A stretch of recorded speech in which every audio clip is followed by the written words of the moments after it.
이 시간 생터 성경사역원 어성경을 읽어주는 전문 강사이신 함안 우리교회 배명옥 사모와 함께합니다. 성경이 읽어지네 주님 나라 임하네. 안녕하세요. 지난 시간부터 역대상하를 공부하고 있습니다. 에스라서의 포로기한 역사에 관련되어 있는 성경 목록이 7권이었죠. 학개, 스가랴, 에스더, 역대상하, 느헤미야, 말라기입니다. 포로기한 시대를 이해하려면 가장 먼저 에스라의 구조를 이해해야 했어요. 그리고 에스라의 전체 그림을 파악한 다음에 에스라에 관련된 성경 목록 중 가장 먼저 건드릴 성경 목록은 역대상하라고 했습니다. 역대상하는 에스라 상황 속에서 발생했지만 아담에서부터 포로기한 전의 역사까지를 기록했기 때문에 에스라를 읽기 전에 역대상하를 먼저 읽자고 했어요. 그들이 어떤 민족이었는지 뿌리를 찾아 올라가다 보니 아담, 창조주 하나님으로까지 올라가서 시작하는 것이 역대상 1장의 족보였어요. 그리고 역대하 마지막은 고레스 칙령으로 끝났고요. 역대상하의 배경을 다시 설명드리면 성전은 재건되었지만 말씀을 잘 모르는 그 백성을 보며 에스라는 안타까웠습니다. 귀환하여 예루살렘에 살고 있는 그들은 사실 예루살렘이 멸망한 지 약 100년에서 150년 후에 태어난 사람들이었어요. 그러니 제대로 성경을 배울 기회도 없었을 것입니다. 바벨론에서 태어났고 제대로 교육을 못 받았으니 말이죠.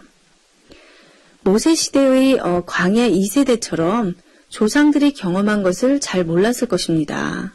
그래서 모세가 과거지사를 소상히 가르쳐서 신명기라는 교육서를 남겨두어 오고 오는 세대들에게 가르쳐지길 바랬던 것처럼 에스라도 그렇게 한 셈인 거예요.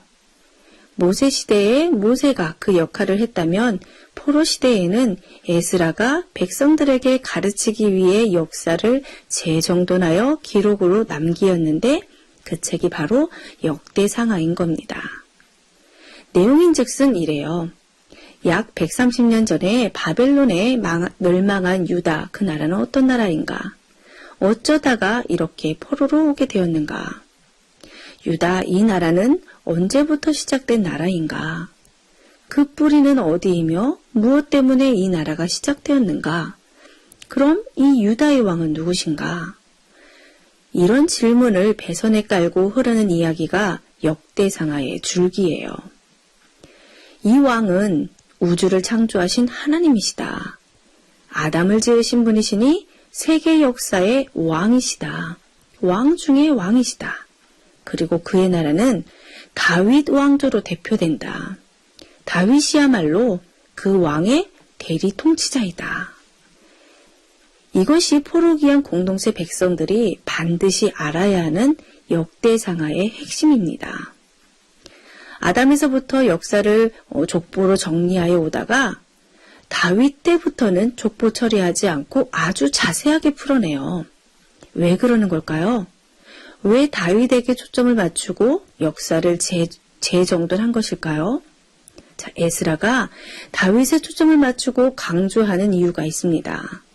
자, 우리는 사무엘하 7장에서 다윗 왕조는 영원할 것이라고 하나님이 다윗과 언약하셨던 것을 잘 알고 있습니다. 그렇죠? 자, 다윗이 어떤 사람이었기에 하나님이 이런 어마어마한 언약을 하셨나 앞에서 공부해서 우리는 잘 알고 있어요. 자, 에스라가 2차로 포로 귀환한 이유가 있었습니다. 사명이 있었어요.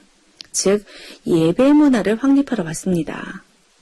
성전을 중심으로 영적인 재건을 하러 왔다는 말이에요. 그러니 에스라에게는 다윗이 모델일 수밖에 없었어요. 자, 왜요? 다윗이라는 사람은 사사시대 속에서 예배 문화를 정착시킨 사람입니다. 영적으로 굉장히 암울했던 사사시대 속에서도 예배자로 살았던 사람이 다윗이니 그가 모델일 수밖에 없고 강조하지 않을 수 없었던 거예요. 자, 역대상은 족보 빼고는요, 다 다윗 이야기입니다. 자, 이렇게 에스라는 다윗 왕조의 스포트라이트를 켜고 다윗 왕 때는 어떻게 예배했는지 성전 문화 중심으로 포로기한 백성들에게 가르쳐주고 싶어 했던 거예요. 그래서 사무엘 상하에도 없는 다윗의 이야기를 역대상에 삽입해 넣었어요. 그러니까 에스라는 당시 포로기한 백성을 영적으로 부흥시키고 싶었고 꼭 다윗 왕 때처럼 예배가 회복되기를 바랬던 겁니다. 자, 그렇다면 왜 그는 이런 영적인 부담을 가지고 사명을 가지고 돌아왔을까요? 자, 에스라는 제사장 겸 학자였기 때문이었어요. 그래서 가르친 것입니다. 에스라가 그렇게 가르치고 문서화했다는 것은 정말 대단한 작업이거든요. 그런데 열왕기 상하와 역대 상하의 내용이 많이 겹쳐서 언뜻 보면 열왕기 상하를 다시 반복하는 것처럼 보이는데 그렇지 않습니다. 기록 동기 자체부터가 달라요. 열왕기의 사가는 북이스라엘을 통렬히 비판하며 회개를 촉구하는 것이 열왕기 상하를 기록한 동기였어요. 열왕기 상하가 쓰여진 때는 나라가 망하고 나서 포로 시대이거든요. 그러니까 왜 이 나라가 망할 수밖에 없었는지, 나라는 사라지고 포로로 왜 살아가게 되었는지, 이 민족이 어찌하다가 이 꼴이 되었는지 그 원인을 북이스라엘의 아하방 이야기를 그토록 오래 하면서 얘기하고 싶었던 겁니다. 그러니 이제는 깨달으라는 거죠. 회개하고 돌이켜 진정한 왕이신 하나님만을 섬기라고 촉구하는 것입니다. 그럼 역대기사가 에스라는 열왕기 상하가 있는데 왕사를 왜 다시 기록하였나? 자, 역대기의 사가 에스라는요, 포로기한 공동체에게 이 하나님의 은혜에 의한 선민 역사의 연속성을 확신시킴으로 위로와 소망을 주는 것이 동기였습니다. 자, 무슨 말이냐면 비록 전날 조상들이 하나님께 패역하여 심판을 받아 나라는 사라지고 포로된 신분으로 살아가고 있지만 이 민족은 보통 민족이 아니라는 거죠. 이렇게 끝날 민족이 아니다. 이스라엘의 범죄에 징계하셨지만 이 민족은 우주 만물을 창조하신 하나님의 백성이지 않은가. 그렇기에 그 크신 하나님의 사랑으로 한 번 택하신 백성은 결코 버리지 않으시고 다시 회복시켜 주셨다. 그러므로 이제 새로이 각성하여 전 역사의 주권이 하나님께만 있으므로 더 이상 과거 역사의 전체를 밟지 말고 오직 하나님께만 순종함으로 그 위대한 민족의 영광을 재현하자는 부르짐으로 기록한 것입니다. 그러니까 역대상하는 포로 귀한 세대를 각성시키는 교과서였던 겁니다. 다시 정리하면 에스라는 포로 귀한 공동체에게 이 역사관을 가르치고 거기서 그치지 않고 그 내용을 역사서로 재정돈했습니다. 결국 에스라는 자기 백성들의 역사를 가르친 거고 그 책이 바로 역대상하인 거예요. 역대상하는 당시 포로들의 교과서인 셈이었습니다. 온 열방 가운데 남을 영원한 나라는 창조주의 나라라는 것입니다. 그래서 포로기한 백성의 정체성을 추적해 올라가다가 결국 뿌리를 찾아냈어요. 아담입니다. 이스라엘의 하나님 여호와는 우주적인 왕이시며 유다 포로 귀한 공동체는 그 나라의 백성이라는 거예요. 그러니 이 사실을 모른 채 예루살렘에 돌아가 살고 있는 포로 귀한 세대에게 얼마나 가르치고 싶었겠어요. 그래서 에스라도 돌아와서 이 민족의 정체성을 가르쳐 주므로 위로와 힘과 소망을 주어 이 하나님의 나라를 영원히 이어가자는 겁니다. 자, 이제 에스라서와 연결되어 있는 이 역대상하를 이런 관점으로 읽어야 하는데요. 자, 역대하 맨 끝과 에스라 맨 앞이 똑같은 거 지난 시간에 확인했었지요. 에스라는 역대상하와 에스라를 연결해 놓았어요.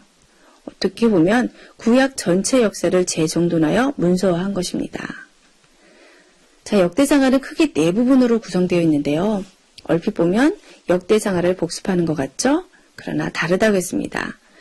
열왕기상하는 솔로몬 왕 이야기부터 바벨론 포로까지를 다루는 데 비해 역대상하는 창조부터 고레스 칙령까지라는 가장 긴 역사를 다룹니다. 범위가 달라요. 또 역대상하는 북방 이스라엘 왕사는 다루지도 않아요. 자, 왜 그렇다고 했죠? 진정한 왕사는 남방 유다라는 고집입니다. 북이스라엘은 아니라는 거죠. 포로기 안에서 성전을 재건하여 살아가는 이들이야말로 영원히 남을 하나님 나라 백성이라는 것입니다. 자, 다음 시간에는 역대상으로 들어가 좀 더 자세히 공부하겠습니다.